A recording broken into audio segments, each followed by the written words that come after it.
సీమ రాజకీయాల్లో చక్రం తిప్పిన నేత పాతగూటికి చేరాలనుకుంటున్నారా? రాయలసీమలో ఫ్యాక్షన్ నేపథ్యం ఉన్న ఆయన నేడు రాజకీయంగా ఎటూ తేల్చుకోలేకపోతున్నారా? సీఎం సొంత జిల్లా రాజకీయాల్లో తనకంటూ ఓ ముద్ర వేసుకున్న ఆయన అడుగులు ఈ ఎన్నికల్లో ఎటువైపు? 3 సార్లు ఎమ్మెల్యే, ఒక్కసారి మంత్రిగా పనిచేసిన అనుభవం ఉన్న ఆయన ఈసారి ఎక్కడి నుంచి పోటీ చేయనున్నారు? ఇంతకీ ఎవరా నేత? Watch it. నిన్న మొన్నటి వరకు సీమ రాజకీయాల్లో చక్రం తిప్పిన నేత, గత ప్రభుత్వంలో మంత్రిగా రాయలసీమ రాజకీయాల్లో చురుగ్గా పనిచేసిన 2019 ఎన్నికల తర్వాత బీజేపీలో చేరిన ఆదినారాయణ రెడ్డి. ముఖ్యమంత్రి జగన్ మీదికి ఒంటికాలుపై లేచే ఆది ఇప్పుడు అయోమయ తిరిగి టీడీపీ గూటికి చేరే ప్రయత్నం. ఆదినారాయణ రెడ్డి నిన్న మొన్నటి వరకు కడప జిల్లా రాజకీయాల్లో చక్రం తిప్పిన నేత. జమ్మలమడుగు నుంచి 3 సార్లు ఎమ్మెల్యేగా గెలిచి ఒకసారి మంత్రిగా పనిచేసిన పొలిటీషియన్. 2 సార్లు కాంగ్రెస్ పార్టీ నుంచి, ఒకసారి వైఎస్ఆర్ కాంగ్రెస్ నుంచి రామసుబ్బారెడ్డిపై గెలిచి జమ్మలమడుగులో దేవగుడి సత్తా చూపిన రాజకీయ నేత. కానీ నేడు రాజకీయంగా అయోమయంలో పడ్డారట. 2014లో వైసీపీ నుంచి గెలిచిన టీడీపీలో చేరి మంత్రి పదవి చేపట్టారు. నాడు ఆది రాకను రామసుబ్బారెడ్డి వ్యతిరేకించిన జగన్మోహన్ రెడ్డిని ఇరుకున పెట్టేందుకు చంద్రబాబు ఆదినారాయణ రెడ్డిని పార్టీలో చేర్చుకుని షాకిచ్చారు. జగన్పై ఘాటుగా విమర్శలు చేయటంలో ఆది ఎప్పుడూ ముందు.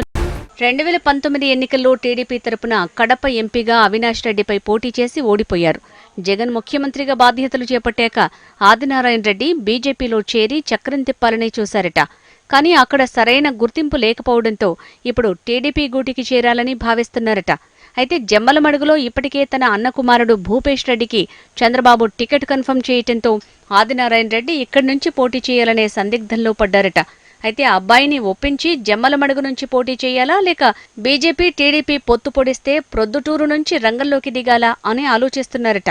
కానీ ఏపీలో బీజేపీకి బలం లేదని, ఆ పార్టీకి ఒక్క సీటు గెలుచుకునే అవకాశం కనిపించటం లేదని అక్కడి టాక్. కాకపోతే టీడీపీతో పొత్తులో పోటీ చేస్తే 4 సీట్లు గెలుచుకునే ఛాన్స్ ఉంటుందట. కానీ టీడీపీతో పొత్తుకు బీజేపీ ఇప్పటివరకు ఒప్పుకోలేదు. పైగా జనసేన టీడీపీతో పొత్తుకు సిద్ధమైంది. దీంతో బీజేపీ సింగిల్గా ఉంటే ఇబ్బందులు తప్పవని కొందరు నేతలు భావిస్తున్నారట. ఇదే క్రమంలో ఆదినారాయణ కూడా టీడీపీలోకి వస్తారని ప్రచారం జోరుగా సాగుతోంది. ఇలా కడప జిల్లాలో ఆదినారాయణ రెడ్డి బీజేపీ తరపున పోటీ చేయడానికి పొలిటికల్ స్పేస్ లేదంటున్నారు విశ్లేషకులు. ఇప్పటికే జిల్లాలో టీడీపీ అన్ని నియోజకవర్గాలకు ఇన్ఛార్జీలను కేటాయించి దాదాపు టికెట్లు ఖరారు చేయటంలో మళ్లీ కడప ఎంపీ స్థానానికి పోటీ చేసే పరిస్థితి తప్పదంటున్నారు.